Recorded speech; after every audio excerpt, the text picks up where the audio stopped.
Thank you very much. Kindly take your seats. So I was very impressed when you rolled out the organizers of this conference. And it was predominantly female, and there was a rare male, amongst them. It reminded me of when I was a member of the Pan-African Parliament. The protocol that governed membership was that each country, however big or small, was entitled to 5 members, at least one of which must be a woman. You can bet Nigeria, Ghana, and all the other countries had 4 men and 1 woman. The only exception was Lesotho, and I've always spoken proudly of this. Lesotho had 4 women and 1 man.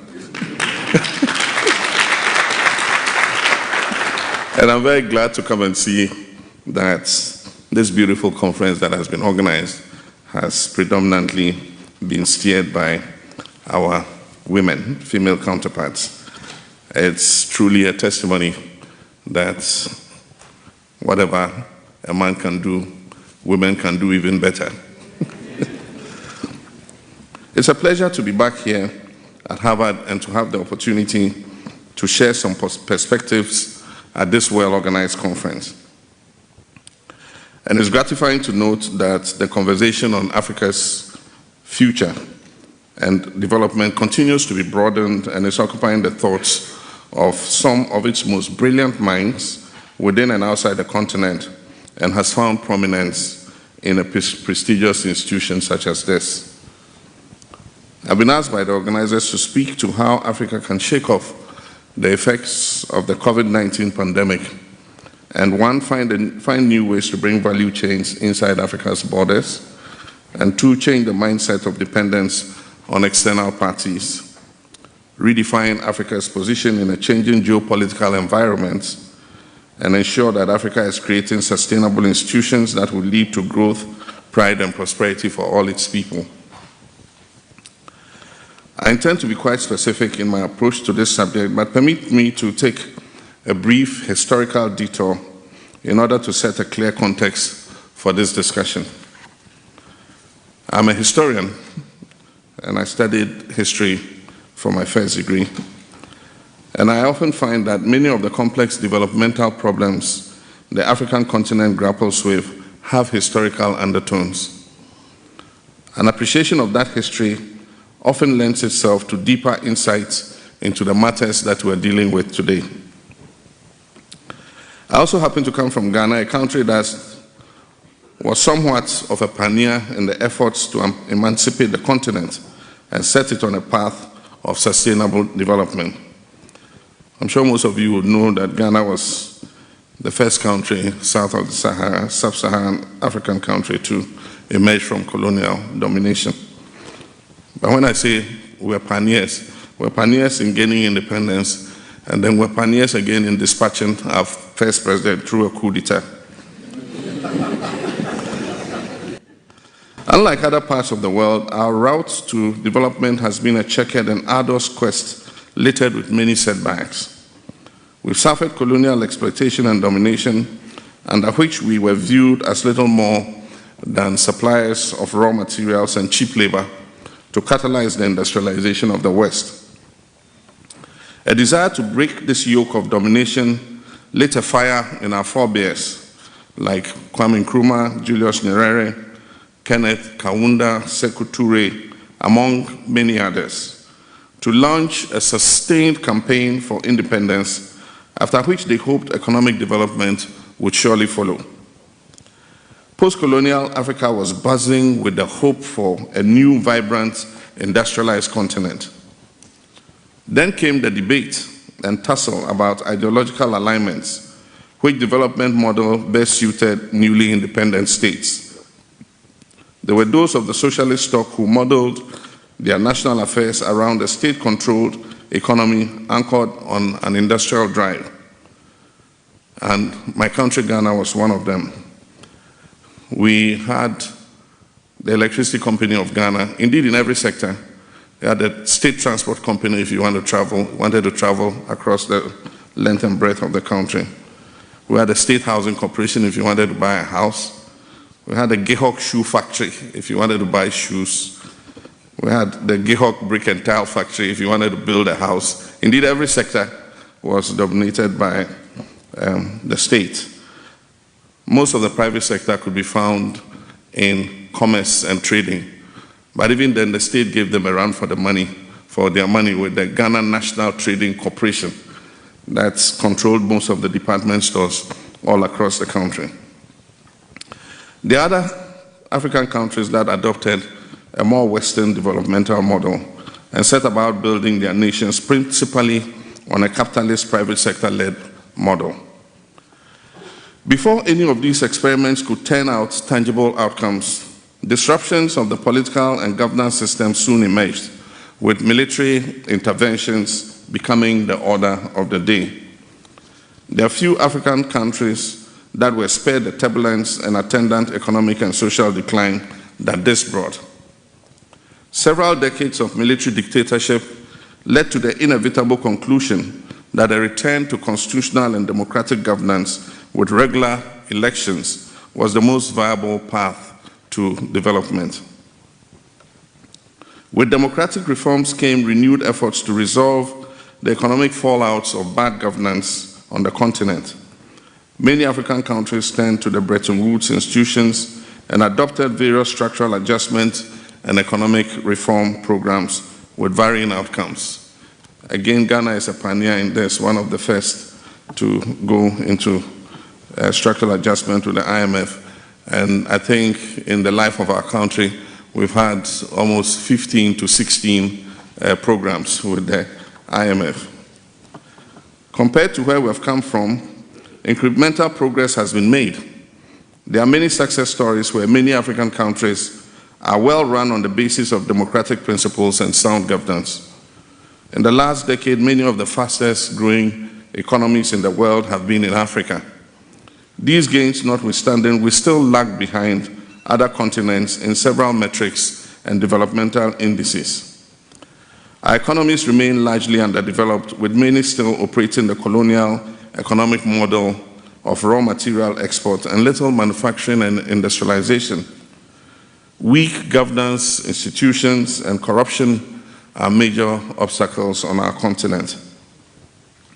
Africa is demographically the youngest continent. With it has come a youth bulge that in turn has spawned a growing unemployment crisis, which constitutes a major threat to the security of many African countries, as the Arab Spring demonstrated. Insecurity, terrorism, and insurgency plague quite a number of countries and have become protracted problems which continue to defy efforts at resolution.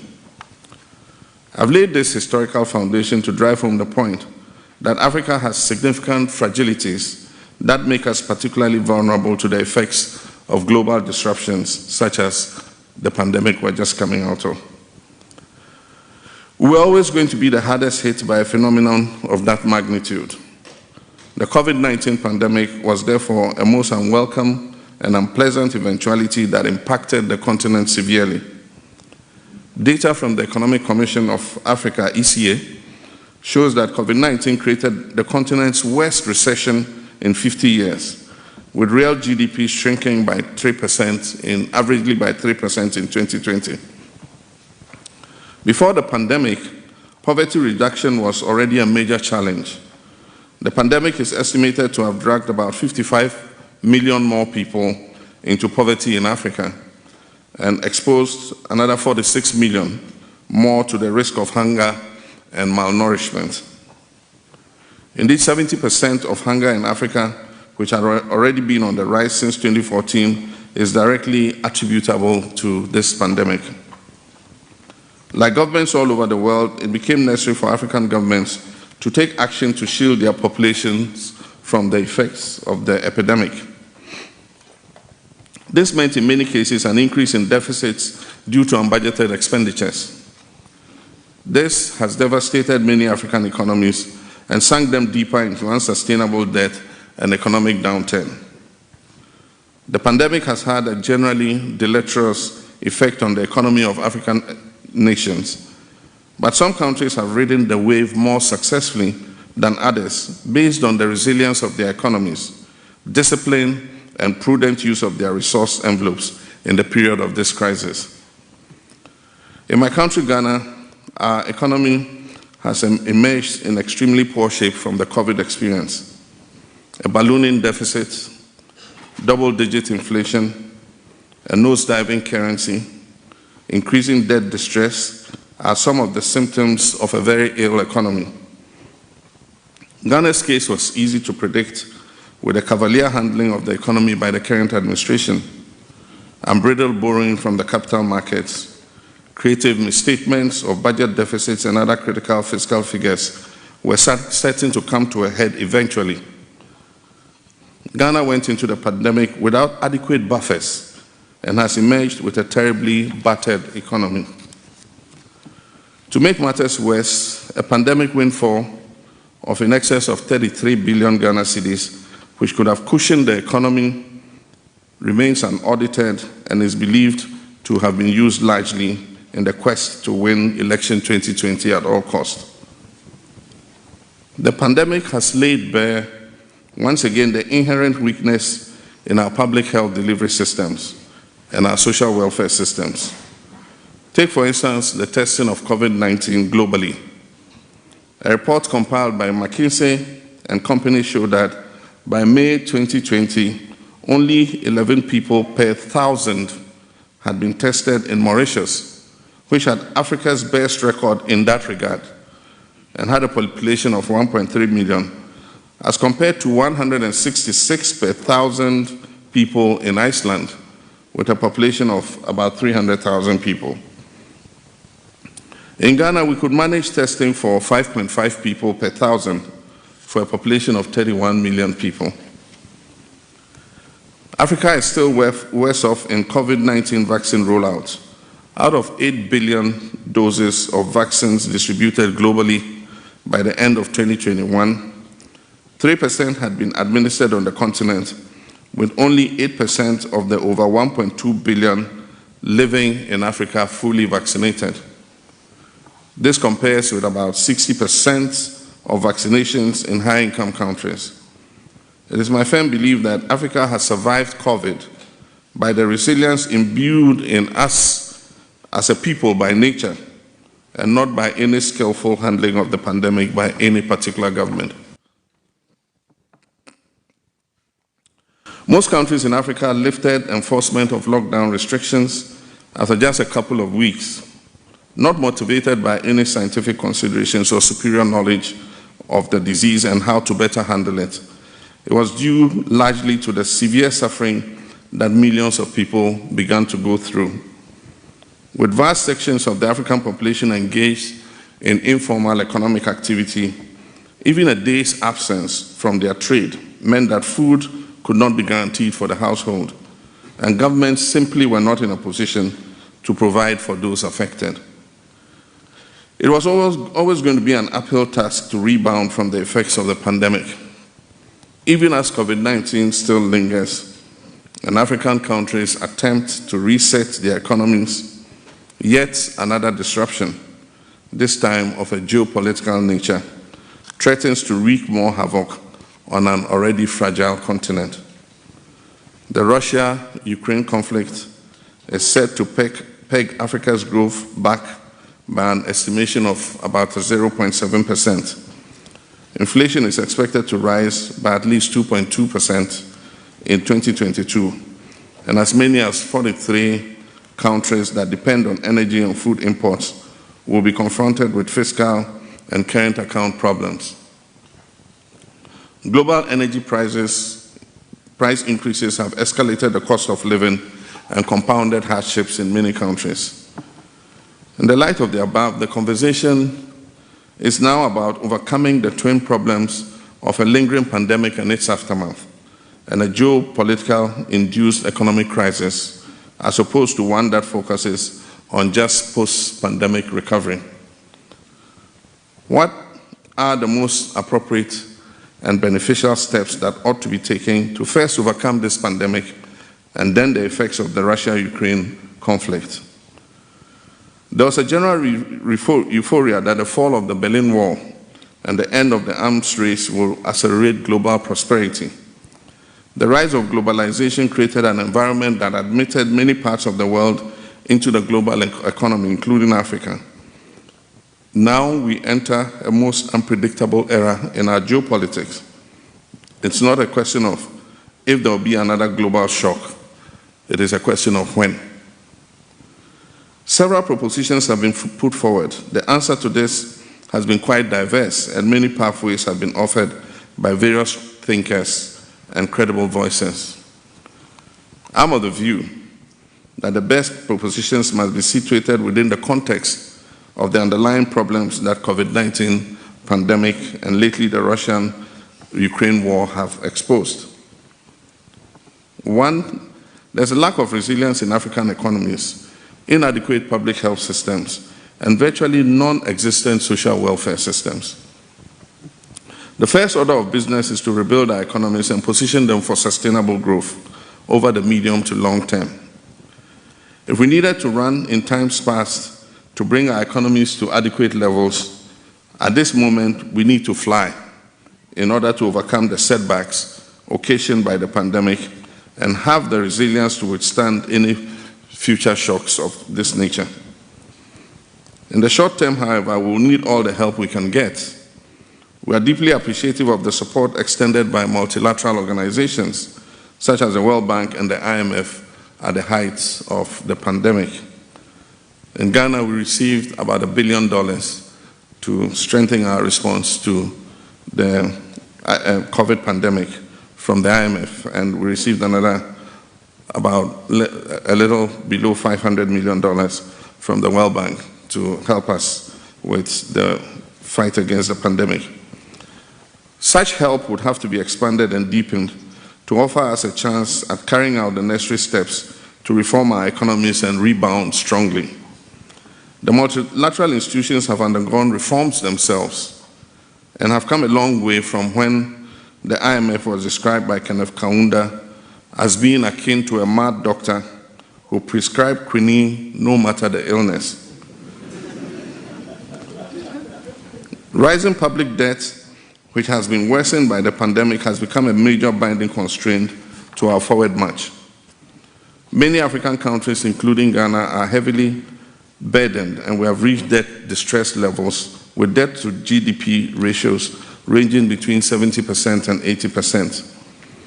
I would advocate for a reinstitution and extension of the Debt Service Suspension Initiative, that's the DSSI, to offer our countries some fiscal space so investments can be made in critical sectors like education and health and other social services, which at the moment are severely underfunded.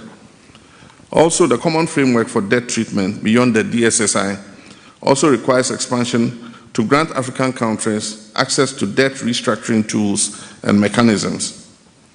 The IMF's Resilience and Sustainable Trust, which aims to redistribute the share of countries with stronger external financing positions in the special drawing rights, SDRs, set up for COVID-19 to weaker nations, needs to be accelerated to offer the much-needed respite for these countries, mostly in Africa.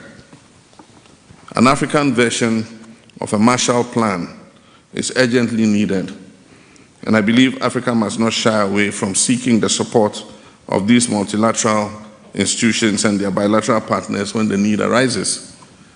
It is important, however, for each country to develop its own homegrown fiscal consolidation program in working with these institutions, as we did during our extended credit facility with the IMF. Beyond these short-term measures is the real heavy lifting that African countries must do to build resilient and robust economies that can withstand future shocks. At the heart of this is the need for major governance reforms that focus on the establishment of strong governance institutions that operate on the basis of efficiency to reduce waste of state resources to a minimum and tackle the age-old problems of corruption. Going forward, the present economic model, which revolves around poverty reduction and poverty alleviation, would prove inadequate. Our economies must have inbuilt resilience to wean us off dependency. The resilience must be rooted in the acquisition of the necessary know-how. Our education systems must emphasize modernity and have strong science, engineering, and mathematics components.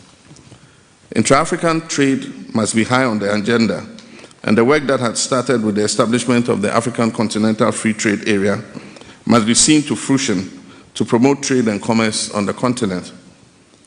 Structural reforms leading to the diversification of our economies and production base and the attraction of investments into industry, agribusiness, the digital sector, and tourism must be accelerated. We must also push for self-reliance in key strategic commodities and supplies, for which we have a comparative advantage. And when I talk about this, I talk about rice, vegetable oil, and things. It's such a shame if you look at the quantities of these commodities that Africa imports when we have all the conditions to produce them ourselves. Tomatoes, onions, and just about every toothpicks, and just about everything. Africa must take greater control of the trade and processing of its natural resources like cocoa, gold, bauxite, oil, copper, etc., and build stronger capacity to respond to global energy shocks, which have impinged heavily on our economies as a result of the current Russia-Ukraine conflict. We need to be able to deal more effectively with such shocks in future to mitigate the suffering of our people during such times. And when I talk about getting greater control of trade and processing of our natural resources, I use my own country as an example, that after decades of cocoa production, still in excess of 60 to 70% of cocoa that we produce is exported as raw beans and processed in other countries. Ghana exports, last year, our export of gold was 130 tons, worth in excess of $8 billion, and yet royalties and taxes brought just a little over $2 billion into the Ghanaian economy. This is what I mean when I talk about things like this. Ghana's share of oil production over 10 years is about 6.5 billion, and yet tens of billions, have been exported out of dollars, have been exported outside by partners. Windfalls from commodity exports in times of hikes should be channeled into the recovery effort and not squandered on mere consumption. One area that Africa has shown remarkable growth is the ICT sector and digital uptake. Before the pandemic, we were making major inroads in that area, and we're recording the fastest rate of new broadband connections, and mobile data traffic was projected to rise by 700% between 2017 and 2020. E-commerce was growing in leaps and bounds in Africa, and our population was becoming more and more reliant on online retailing. We need to leverage this level of growth to catalyze economic development in ways that we have not done before. The pandemic stretched the continent's already weak public health systems. Admittedly, this was also the case for the global health system, but ours took a beating and would not have been able to cope had the pandemic spread to the level that it did in more advanced countries. Our health systems urgently require fixing and recalibration to bring them up to a level where we can effectively deal with future occurrences, as is obvious with the COVID-19. This means investments must not be channeled into establishing medical facilities across the continent, but also importantly into research, training of personnel, and development to put us ahead of the curve and position us to respond rapidly to future emergencies. The systems and processes to make us self-sufficient in vaccine and medicine production, as well as the supply chain to timeously deliver same, should as well be put in place. And I'm happy to note that some countries have taken the lead to set up facilities for vaccine production for future pandemics. Transport networks and systems to ease supply chain disruptions caused by the pandemic should also engage our attention to lessen the impact of future occurrences. The social welfare and safety nets need to ease and soothe the suffering that a pandemic of this scale inflicts on vulnerable groups, and this is critical. The lesson that COVID-19 throws up for many African countries is that these systems simply don't exist, and even where they did, they proved insufficient and grossly underdeveloped to protect the poor and vulnerable. We can't afford to have the status quo persist. We must spring into action now and lay the foundations for delivering better outcomes for people and protect them against such harsh realities. These perspectives add on to those expressed by other participants at this event and those outlined by other prominent thinkers on the continent. A McKinsey and Company report published in the aftermath of the pandemic identified 9 ways to surmount the effects of the pandemic, with an overarching theme of reimagining ways things are done in Africa. The ECA also has made similar proposals. All these thoughts converge on the fundamental point that this pandemic and its fallout call for a radically new paradigm, which Africa must reinvent itself and aim for much loftier and bolder ambitions than it currently holds. This is an existential imperative because the instruments we deploy in the journey towards economic development, as outlined at the introduction of my remarks, have become ineffective and in the wake of the current crisis we face. The pandemic and other geopolitical factors have created several new challenges which current thinking and methods cannot resolve. We need to think innovatively and to think outside the box. In some African countries, there have been overthrows of constitutional regimes and a return to military rule. This cannot be the solution to the problem. The current complexities of governance and integration of our economies into the world system are not amenable to military rule.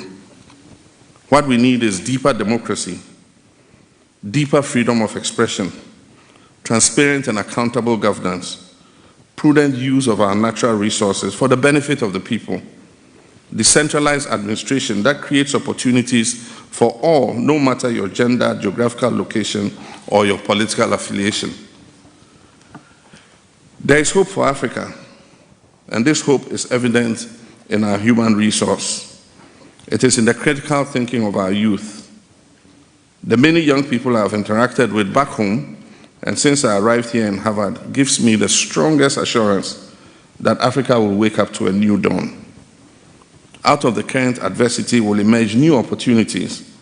We must seize the moment and change the narrative of our continent being a basket case of poverty and suffering. This event and many more that I'm sure will follow will have their roles in the collective push for Africa's ultimate takeoff, because they provide a melting pot for exchange of ideas, which is vital to our overall efforts at this endeavor.